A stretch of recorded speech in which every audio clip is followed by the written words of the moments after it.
Hoje não está escrito, há uma luz no final do túnel? Hoje falaremos sobre a depressão, um problema que afeta até 9% dos canadenses. Fique conosco para uma conversa muito importante com nosso grande amigo, o Dr. Viriato Ferreira. Voltaremos dentro de poucos instantes.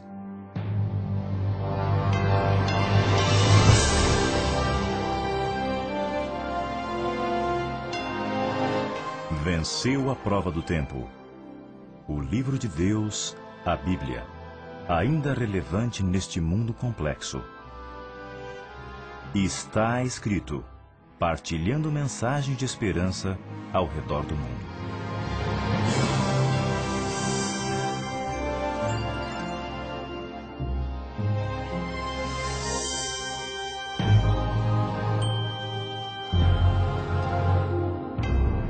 Ferreira, bem-vindo mais uma vez ao programa do Está Escrito. Hoje nós gostaríamos de falar sobre depressão.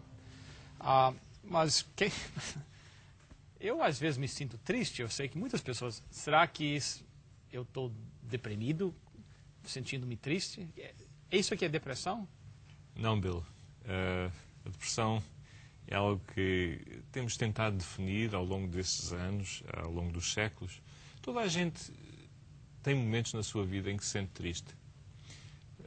Ou por alguma razão, um trabalho, família, alguém que perde um ente querido, por exemplo, alguém que perde um emprego, ou, por exemplo, se o filho tem problemas, a filha tem problemas. Toda a gente tem momentos em que se sente triste.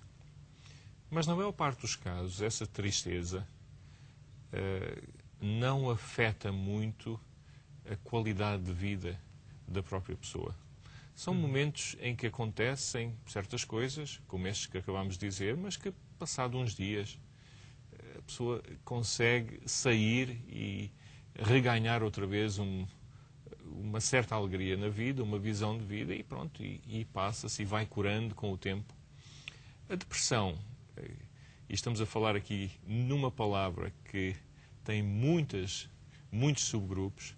A depressão normalmente é uma situação diferente. É uma situação em que os sintomas da tristeza, e há 9 grupos de sintomas principais que podem ser utilizados na definição ou no diagnóstico da depressão, mas estes sintomas normalmente persistem mais de 2 semanas. Mas antes de entrarmos nisso, eu gostaria de classificar aqui vários dos grupos. Okay. A depressão, por exemplo, há depressões reativas, reações a certos episódios. Por exemplo, a perda do emprego pode gerar uma depressão. Normalmente gera uma tristeza, ansiedade, mas pode degenerar ou pode aumentar os seus sintomas para chegar a uma depressão. É o tipo de depressão reativa. Há certas coisas às quais nós reagirmos. Certo. Acontece uma coisa e a minha reação a essa Depois há, por exemplo, a depressão bipolar, ou a doença bipolar, que é caracterizada por estarmos bem ou então muitíssimo bem, pensamos que somos os super-homens, não é? Fazemos tudo, conseguimos tudo, mas seguidos de momentos de uma grande quebra e momentos de muita depressão. Então as pessoas, é tipo ioiô, que vem cá acima, vem cá abaixo, e é muito difícil prever quando é que a pessoa está em baixo e quando está em cima. É a doença bipolar. Então isto em termos muito... Vai de um polo ao outro. De um polo ao outro. Okay. E muitas vezes o polo positivo, digamos, o polo de... em inglês chama-se Manic Depressive Disorder, chamava-se isso na fase da mania, digamos, a fase alta, pode ser a normalidade, e depois vem-se abaixo, e depois vem-se a normal, e depois vai-se abaixo. Depois há, por exemplo, as depressões relacionadas com o clima, com o tempo, com a altura do ano. E aqui no hemisfério norte, nos países de latitudes mais acima, há, por exemplo, o SAD, que é o Seasonal Affective Disorder, que é a desordem afetiva sazonal.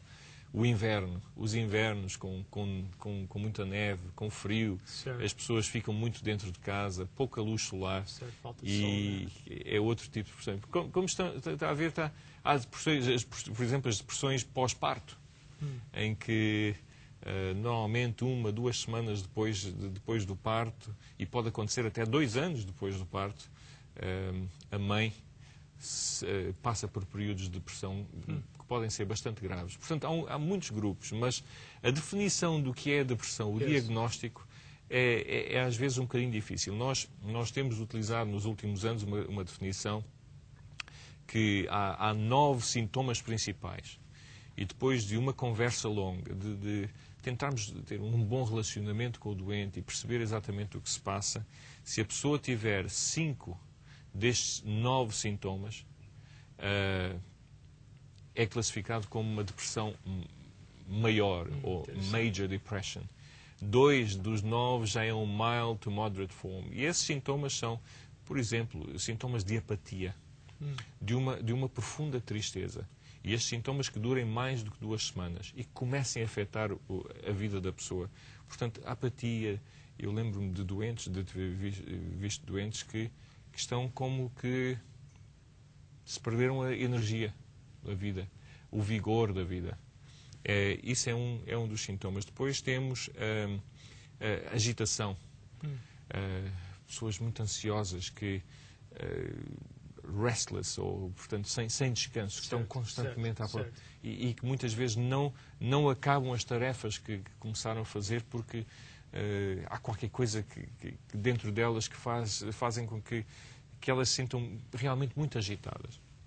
Outro possível sintoma são distúrbios no sono. Ou dormir muito. Mas há pessoas que estão deprimidas e não conseguem dormir. Têm insónias. Podem adormecer, mas passado 2, 3 horas acordam e começam logo a pensar nos problemas e depois estão 2, 3 horas acordadas e depois o cansaço é tanto, voltam a dormir, depois têm que se levantar para ir para o emprego. Portanto, isto é outro, distúrbios no sono. Não é só o dormir muito. O dormir pouco também pode ser um sintoma de depressão. Depois há o outro que é alterações no apetite e no peso. Normalmente há um aumento de peso. Normalmente, um aumento de peso associado a uma ansiedade e uma falta de controle na alimentação. Eu disse num dos programas que fiz aqui que uma vez de manhã estava um pouco aborrecida com a minha filha, coisa de adolescente, não é? E que dei por mim a comer na 5ª fatia de pão. E estava a comer ali com uma ansiedade, estava aborrecido e estava a comer, e nem dei conta de que estava a procurar satisfazer alguma ansiedade através da comida. Certo. E então, a ansiedade e a depressão também podem estar associados com esta alteração no apetite. Muitas vezes nós vimos nos filmes, o namoro termina e a moça vai lá e pega aquele pote de sorvete e começa... Porque é a única coisa que lhe está a dar prazer. Certo, E é para satisfazer um cantinho do coração, eu digo, nestes tempos, que está à procura de ser satisfeito, quer dizer, de algum prazer. Depois há uma falta de concentração. Muitas das pessoas deprimidas não conseguem concentrar-se durante muito tempo a fazer as suas tarefas. E que tem a ver um bocadinho também com aquela ideia de restlessness, de agitação. Certo. Começa uma coisa, mas depois já falta atenção para continuar. Certo. Depois temos também os sentimentos de culpa excessivos. Todos nós fazemos coisas más. Umas menos más, outras piores. Magoamos pessoas, fazemos erros, cometemos erros no emprego e sentimos mal, sentimos culpados. Mas, às vezes, este sentimento de culpa começa a tomar conta dos nossos pensamentos, começa a ser muito excessivo e que não há a capacidade da pessoa para dar a volta e para se sentir bem. Eu errei, mas olha, para a próxima eu vou tentar não errar. E pronto. Há também a tendência, muitas pessoas estão deprimidas, a terem pensamentos mórbidos, isto é, pensarem sempre em coisas negativas, incluindo o suicídio, isto é, pensarem sempre em coisas negativas, incluindo o suicídio. Para muita gente, e digo-lhes que a depressão é muito comum, nós conhecemos pela história, por exemplo, pessoas como Winston Churchill. Foi um indivíduo que passou os primeiros anos da sua vida muito deprimido. Tinha um pai que não o tratava bem e que criticava muito, etc. E ele criou sempre sentimentos muito negativos. E que muitas destas pessoas pensam que a única solução para os seus problemas é a morte. Por exemplo, o Presidente dos Estados Unidos, Abraham Lincoln, era um indivíduo que também passou por períodos de muita depressão na sua juventude, e mesmo como adulto já, e que ele dizia que, pronto, que não valia a pena. Se a vida era assim, não valia a pena. E ele tornou-se no presidente dos Estados Unidos, talvez mais famoso da história. Não é? Exatamente.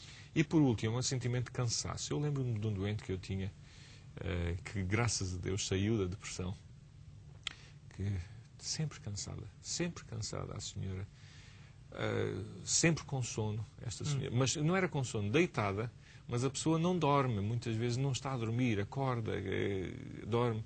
E um cansaço, não conseguia cozinhar, não conseguia sair à rua, fazer as compras.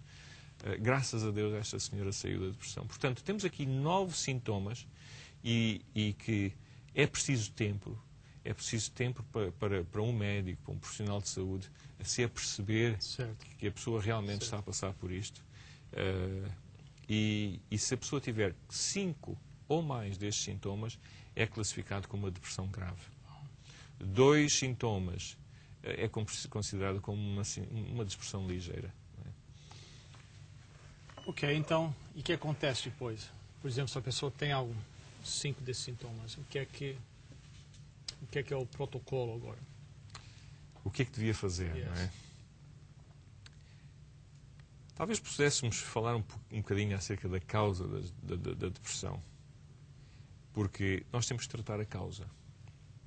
O tratamento mais fácil, não indo pela causa, é tentar prescrever um antidepressivo e dar aquilo à pessoa e esperar que vá tudo ser resolvido. Mas, infelizmente, isto não resolve muitos dos casos. Porque realmente pode fazer a pessoa sentir-se um bocadinho melhor, mas que eu acredito que nós temos que ir à causa. Não está atacando a causa. Atacar a causa. Atacar o sintoma agora, tentar fazer com que a pessoa se sinta um bocadinho melhor para poder ter a possibilidade, a capacidade de resolver indo à causa.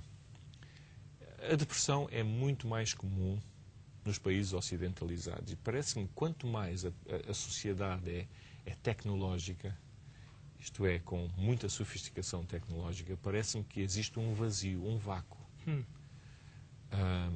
Nós fomos feitos para viver em comunidade, em sociedade, com famílias.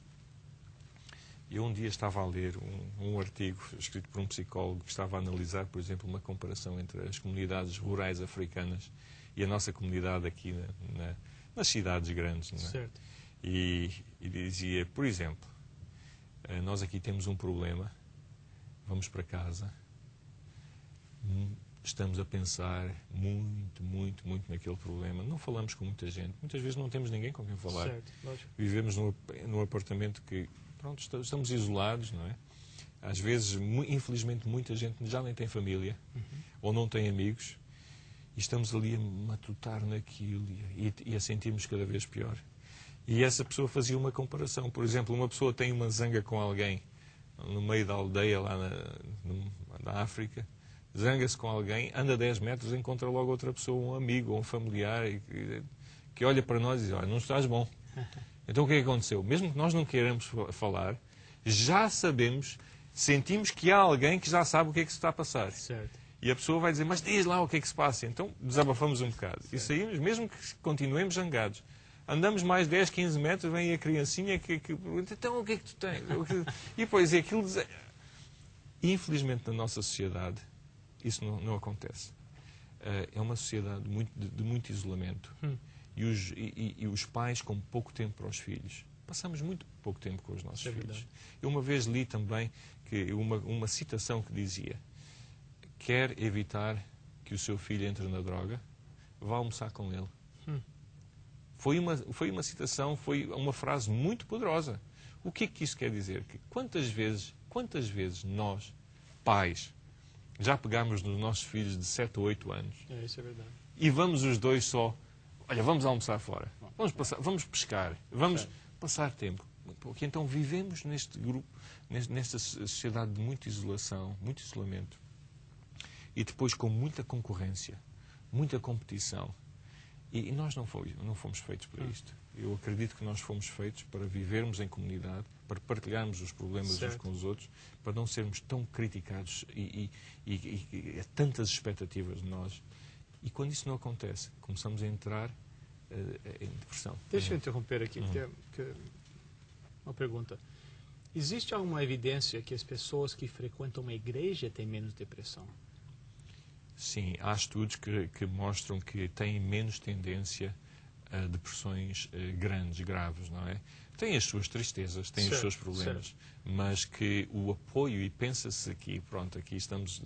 Eu sou cristão, sou adventista do sétimo dia, e eu acredito que Deus intervém diretamente, de uma forma que nós nem compreendemos, não sabemos, chamamos a presença do Espírito Santo, e que Deus tem uma influência direta nas nossas vidas. Certo. E eu não estou a falar só das pessoas que vêm à igreja. Há muitas pessoas, os telespectadores que estão em suas casas, que nem vão à igreja, mas sentem a presença de Deus nos seus corações. Certo. E eu acredito que Deus trabalha a esse nível. Deus é uma presença constante. Mas também, depois, a igreja há o aspecto do apoio. Uma vez por semana, quem vai à igreja regularmente, uma vez por semana, está ali com amigos. E sabemos hoje que o apoio social, de amizade, é das coisas mais importantes no tratamento da depressão. E que, infelizmente, muita gente não tem porque vive em isolamento. Há muitas outras causas para a depressão. Nós estamos a falar, eu estou-lhe a dar aqui a minha opinião pessoal de algo que eu vejo nos meus doentes, aquele isolamento, a falta de amigos, a falta de a concorrência, a competição nesta vida. E depois também aspectos do estilo de vida. A alimentação tem muito a ver também com a depressão. Então existem causas assim, químicas? Há causas químicas, sim. E aqui há aquela pergunta que é: quem é que veio primeiro, o ovo ou a galinha? Não é? Eu sei que foi a galinha porque Deus criou a galinha. Mas para quem não crê, então quem é que veio primeiro? É assim, a depressão, quem está deprimido tem níveis inferiores, por exemplo, no cérebro, de serotonina, um neurotransmissor muito importante, e que está mais localizado na parte frontal do cérebro, que é aquilo que tem a ver com o raciocínio, a capacidade cognitiva da pessoa. Ora, mas sabemos que quem tem serotonina mais baixa, por exemplo, está mais predisposto à depressão. Agora, quem é que causa quem? Eu acredito que é uma combinação dos dois. Se eu tenho muitos fatores na minha vida, o abuso, ou abuso verbal, abuso social, abuso emocional, concorrência, competição, tudo isto que me põe triste, e eu posso depois chegar a uma situação em que a minha serotonina realmente está mais baixa. Mas também há alguns fatores genéticos e algumas doenças que podem levar a uma baixa na serotonina que depois pode... Mas eu acredito que a maior parte dos casos são fatores do ambiente, digamos, fora de nós, que depois passam a ser parte de nós, que podem levar então. E há também alimentos que, por exemplo, hoje sabemos que a serotonina é fabricada, por exemplo, a partir de um aminoácido que é o triptofano. E se eu tenho uma alimentação pobre em triptofano, e já falamos nisso quando falamos sobre as soluções, então eu vou estar mais predisposto a depressão. Se eu não faço nenhum exercício físico, se eu passo muito tempo dentro de um edifício e que não me exponho ao sol, hoje sabemos que o sol é um dos tratamentos importantes, coadjuvantes no tratamento da depressão. Interessante. Portanto, se eu descanso muito pouco, durmo muito pouco, eu também estou a pôr-me em risco. Portanto, há outros fatores. Há toxinas. Por exemplo, há medicamentos que podem predispor a pessoa à depressão. As causas são muito variadas, mas sabemos que hoje há luz ao fundo do túnel e as pessoas têm que aperceber-se e perguntou-me há pouco o que fazer se uma pessoa tem uma depressão. É a pessoa sentir que não há... Se a pessoa tem sintomas que pensa que poderão estar relacionados com a depressão, vá à procura de ajuda. Então, primeiro lugar, se reconhecer que aqui está um problema. É um problema, sim. E procurar alguém que possa... É um problema que pode ser muito debilitante. Muito debilitante. Uma pessoa deprimida é uma pessoa em risco. É uma pessoa que não produz tudo aquilo que podia produzir na vida. E é uma pessoa que precisa muito de ajuda. Não precisa de ser criticada, precisa de ser ajudada. Portanto, a identificação é muito importante. E eu penso que a sociedade hoje está mais aberta para isso. Há uns anos era um estigma, a sociedade, certo, a doença mental. Certo, Não vou porque vão descobrir coisas de mim que eu não quero e vão pensar que eu sou maluco. Não é nada disso. A pessoa vá à procura de ajuda. Vá à procura de ajuda, comece talvez com o seu médico, e digo já que a grande parte das pessoas que não vêm, que têm depressão, não vêm dizer, olha, doutor, eu estou deprimido. Vêm com problemas físicos. E que muitas vezes, indo um bocadinho mais fundo, descobre-se que nem a própria pessoa se apercebia, certo, que tinha aquilo. Certo. Portanto, é preciso identificar o problema. E depois, fazer a terapia, que for necessária. Muitas vezes é necessária a medicação para tentar elevar os sentimentos daquela pessoa. Mas depois temos que passar também por alterações no estilo de vida. Mais uma vez, o mesmo tema, alterações no estilo de vida. Uma alimentação mais rica, por exemplo, em produtos de origem vegetal, etc. E do triptofano, é muito importante. Triptofano, que a base principal, por exemplo, encontramos na soja. Okay. É um alimento que é excelente, é uma excelente fonte de triptofano em nozes, em amêndoas. Portanto, são alimentos ricos nesse triptofano que podem levar, eventualmente, à formação de mais serotonina. Depois também temos os ômega 3, que também são importantes. Pode-se o óleo de peixe, o peixe, mas há fontes mais seguras, como a semente de linhaça, as nozes, as amêndoas. Isso é importante, a pessoa prestar atenção a isso. O exercício físico, muito importante também. Meia hora, a pessoa sair. Mas o problema, sabe, é que muitas pessoas que têm depressão não apetece fazer nada disso. Apetece estar em casa, na cama, com o quarto escuro. E aquilo é um ciclo vicioso. Portanto, aqui a influência do terapeuta e a influência do apoio do grupo, da família, é muito importante. Essas pessoas precisam de ser encorajadas a sair, encorajadas a saírem dos seus quartos. É muito difícil isto, mas não podemos permitir que aquela espiral continue com os pensamentos mórbidos de suicídio, etc. Porque essas pessoas realmente estão em risco de cometer um suicídio. É muito grave. Depois também temos o descanso. É importante as pessoas descansarem bem.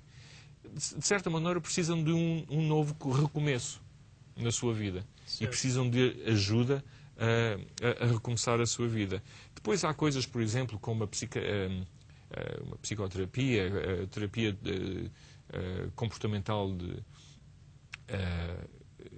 que também pode ajudar a pessoa a conversar com um profissional para tentar resolver alguns dos problemas de base. E por último, mas que podia estar aqui a falar há muito tempo, eu penso que é preciso, acima de tudo, uma confiança em Deus. Sabemos que não estamos cá sozinhos e que Deus tem um plano para a nossa vida e que não nos quer ver deprimidos. Bons conselhos, Sr. Doutor.